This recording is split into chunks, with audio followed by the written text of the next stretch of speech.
See you tomorrow. Shannon. Come over here. So tell me a little about your production in the film. I directed Gala Diamond, and I think it's like most of the films that you see coming to Seattle, coming from the independent film world in Seattle. It's just a bunch of really motivated filmmakers who have nothing but passion, kind of fueling their train, and it's just the way it is, and we accept it. And we know we don't have a ton of resources, but we love doing what we do, and we find a way to do it. And I think that's pretty much what this festival has been all about. So I'm really happy to be a part of opening night. And can you give me your name again? My name is Jorge Suarez. I shot, directed, and edited, and co-wrote Gala Diamond. Nice. And then can you give me your name? I'm Shannon Suarez, Jorge's wife. Nice. Thank you. And And I'm the proud mother of Jorge Suarez. Nice. Yes. I am the father, my name is Alfredo, and I am here supervising the kind of work that he does. Isn't it nice? Because he's my son. It's very nice. Yeah. Thank you Thank all. you. Thank you. Thanks so much. His movie. This one here. Oh, that was a really great film. Yes. Very interesting. Yeah. Thank you.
Yeah, come on in and try our cookie, especially the vegan chocolate chips.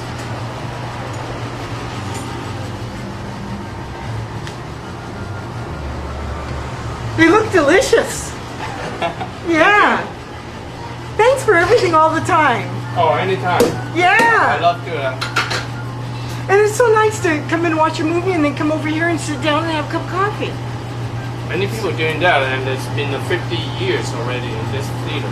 I know, I remember when I was in college. Yeah, it's many people coming back and bring their grandson. I know. Yeah, to show it around, and it's still here. Everything's beautiful. Everything is the same. Yeah. It's really nice. Yeah. Yeah. That's why, like, many people, they have a good memory and they want to show it with family and their pal. I have a good memory of it too. I used to study right over on this desk over here. Right here, I spend a lot of time studying. Yeah. It's a wonderful, wonderful place. Now, Right here in the here new is district.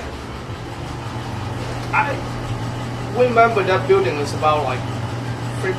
This is about 55 or 54 anniversary already. It's beautiful. Yeah, being the movie theater and the coffee shop. It's really nice. Yeah, hopefully Yeah. they continue for another 50 years. Yeah, and how do people get a hold of you if they want to find out a little more about this coffee shop? I'm here all the time. And what's the name of the place? Wings. And this place is called Starlight Starlight. Cafe. Yeah. Nice. Yeah. Thank you. Thank you very much. And we'll check in from you from time to time during the film festival. Oh yeah. We'll anytime. say hello. Yeah. Okay, thanks. Thank you. The film has already started, so we gotta quietly sneak in. And there's Will. I get to ask questions first because I have a piece of paper. but I will also open it up to audience questions as well. Why don't we go in order of the films? So that would make Making an Impact our first one. So Andrew and oh, you're right there. Jeremy, you're right there. Fantastic. Andrew was the director and ended up starring in the film. Only because we couldn't find anybody else to do it. Please tell me how that happened. Jeremy actually can probably tell it better than me. Yeah, that was my fault, I guess. Elaborate. So, as a producer, we've done a lot of projects together, usually for like 48 hours, 72 hours, or 3 weeks in this case. And 2011 was a fun year for us. So, right after the 48, I signed up for this contest, but didn't tell anyone about it until the day before it started. And I was like, oh, Andrew, by the way, do you want to do this? And he's like, yeah, let's do it. And I was like, okay, I'm going to Whistler. I'll talk to you Monday. So we were just kind of rushed and did everything sort of at the last minute. Yep. That's some nice guerrilla filmmaking right there. Nicely done. How came up with the idea? It was mine. Everyone contributes to the story, but it was mine. Does anyone have any? If it wasn't clear, Making an Impact was the one about the crash test dummy who has no job anymore and finds fulfillment with the army. Okay.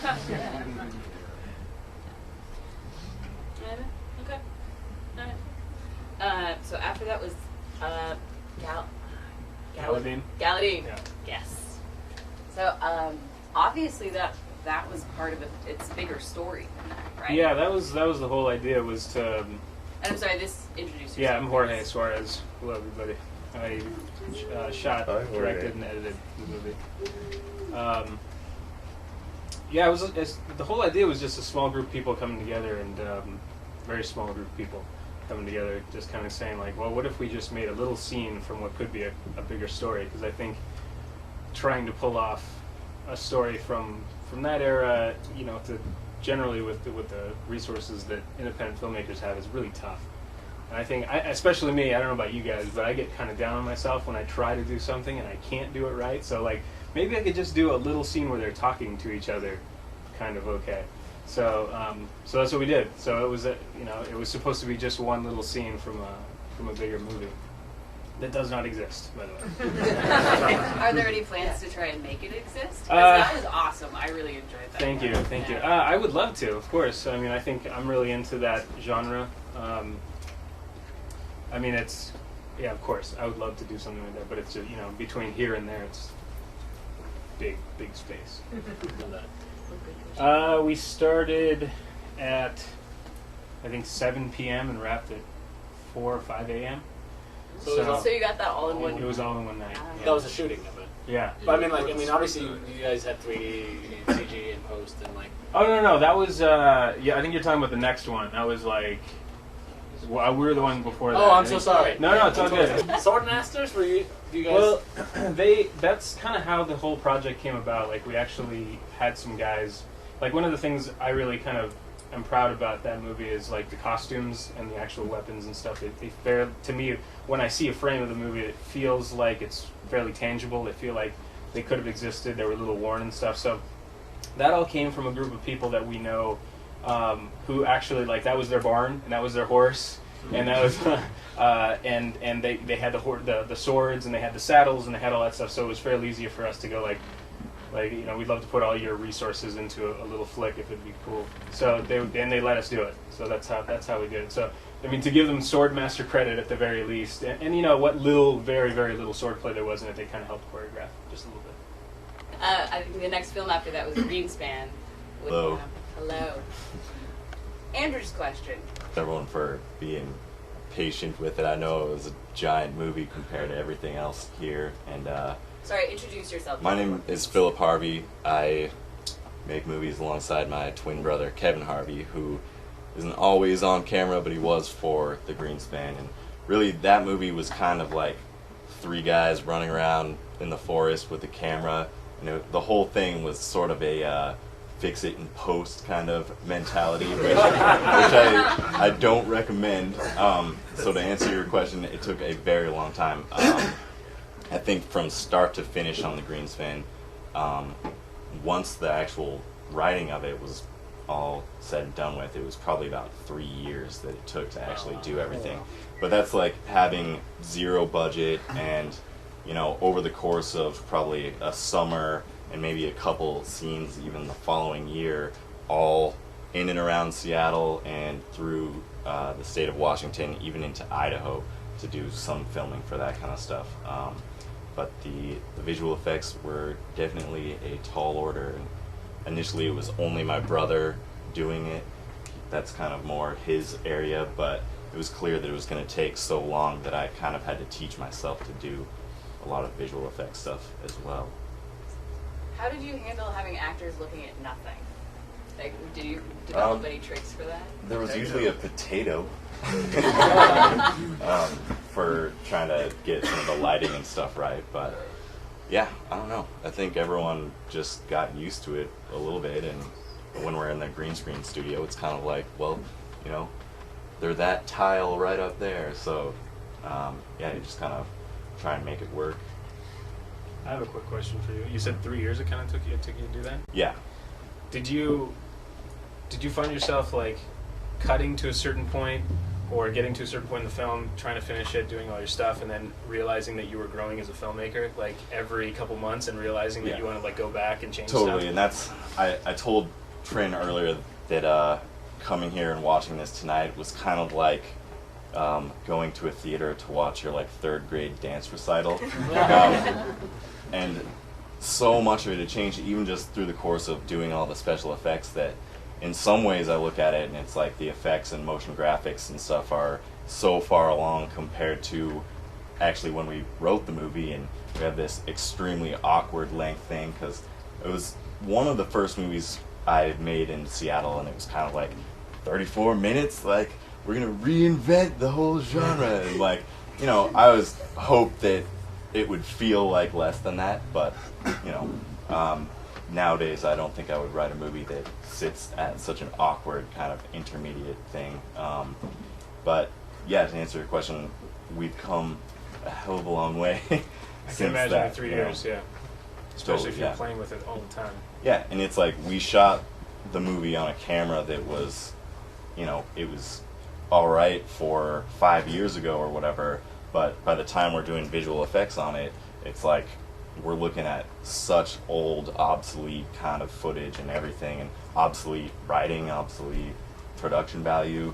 We actually have done a lot of networking since then, so yeah, it's kind of, it's, I wouldn't recommend it for people to draw a project out that long, because it's kind of, you know, it can be a weight on your shoulders and get in the way of the next things, you know, but we had to finish it. No One Knows, which was the one with the horrible, horrible family and the creepy, creepy ending. And we've got one of the producers, Daniel Hoyos. Is that how you say Yes, that?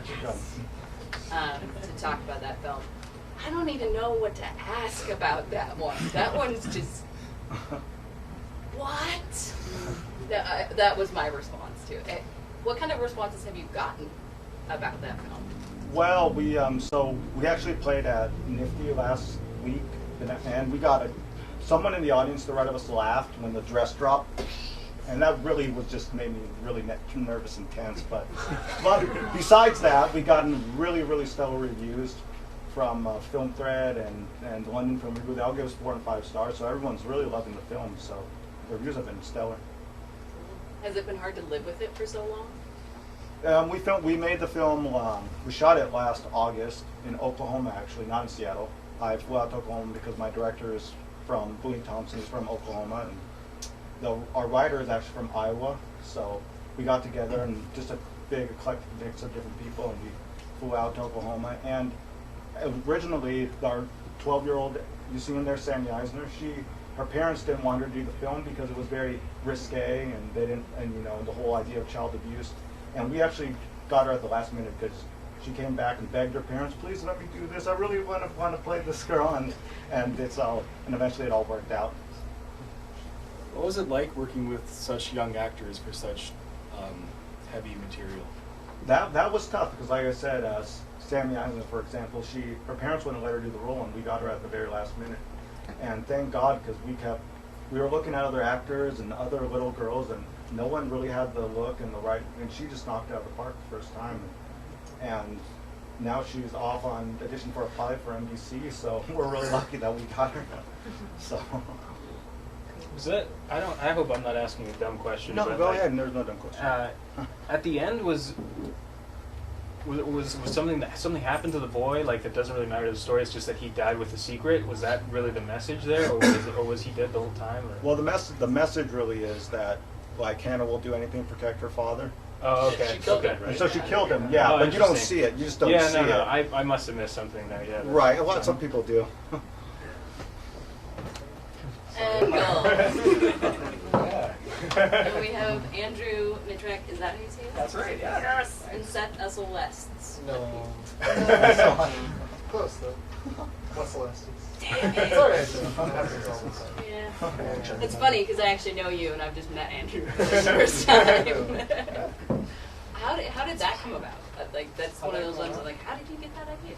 I didn't get that idea. I was I found the script online actually. It's by a British screenwriter. His name's Robert J. Lee, and he actually just posted it on his blog. And I was kind of stumbled across it. And he has a blog called 2pagesaweek.com, and he posts 2-page screenplays every week. And he had a huge catalog of them. And I just kind of read through them all looking for inspiration. And I ended up loving this idea. I thought it'd be really easy. I'm like, oh, this will be a good exercise. I could grab some friends, maybe hop on the light rail or something, and just shoot it there. But I found that was not so easy because it's you just can't control other passengers. It's a moving train. The sound is terrible, and also it's illegal to shoot on it. So there's that. Without getting a permit, that's very expensive. So yeah, we ended up building a set. So that's what you saw in the film was the train set. And, how did that come about? Oh, that was a big process.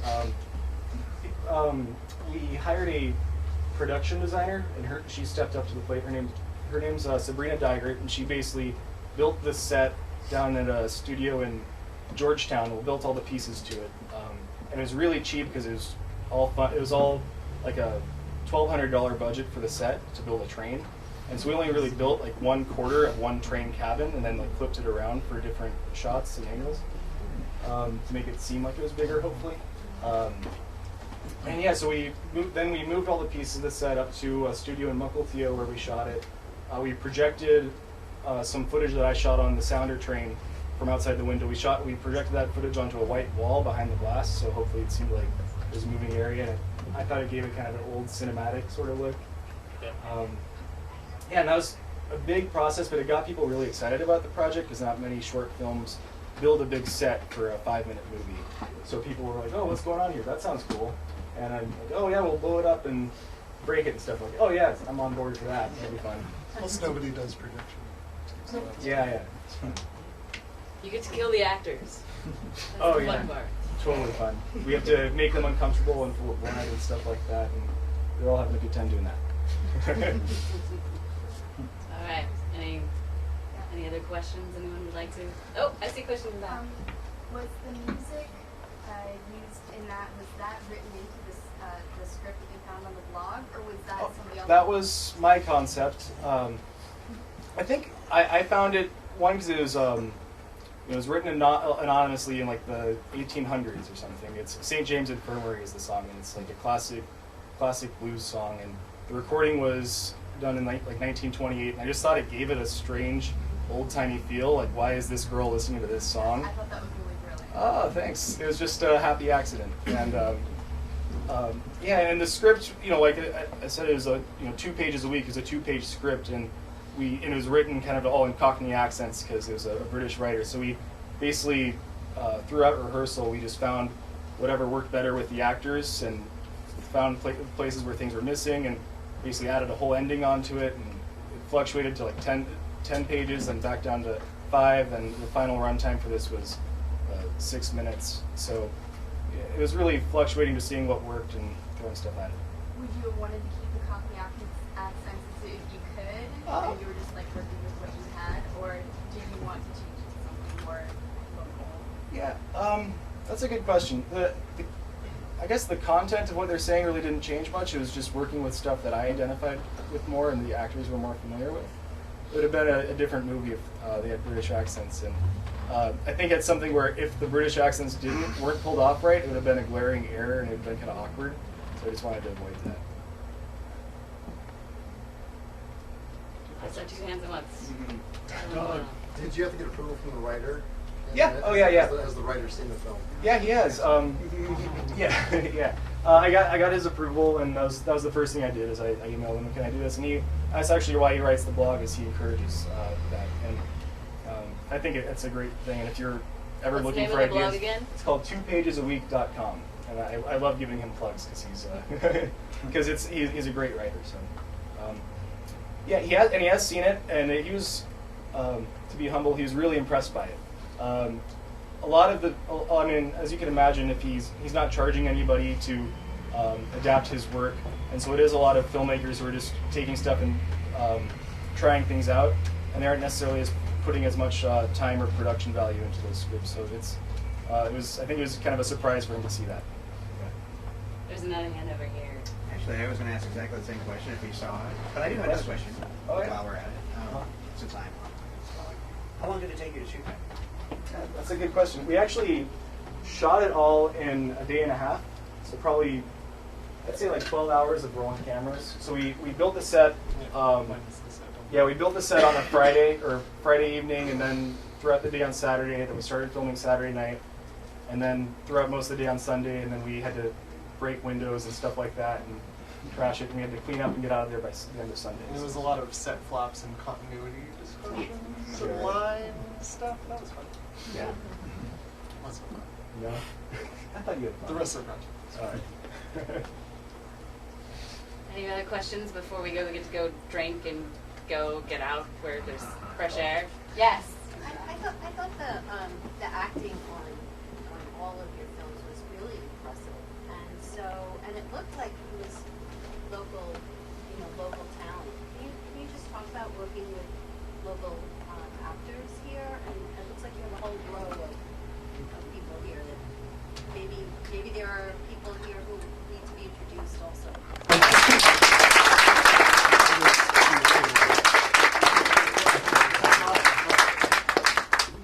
I suppose that's How's the duck?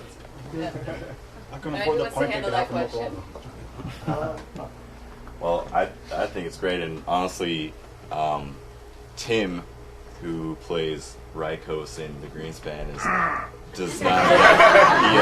He had a whole lot of lines to rehearse, and that are really the point being we were not able to take full advantage of his acting abilities, and in some of our other projects, he's actually won a Best Actor award. But for the Greenspan, yeah, I do remember at least one point filming it where he actually, I think, said "you," like just improvisationally, and it was like, you can't say that because that's your one line for later on. But, yeah. But he did a great job, and he was a good sport about running around looking crazy. Andrew, Yeah. you want to jump on?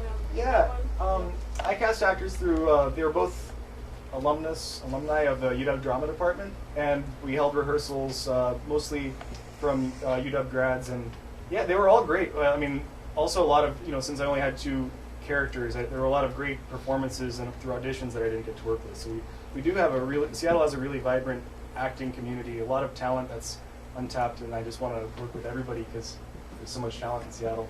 I just worked with Hope and Jay again, a little short that I shot a couple weeks ago it's a romantic comedy about a man who falls in love with Bigfoot.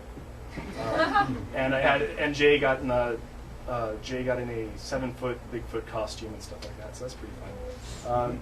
Yeah, and looking forward to talking to more filmmakers and actors over drinks too.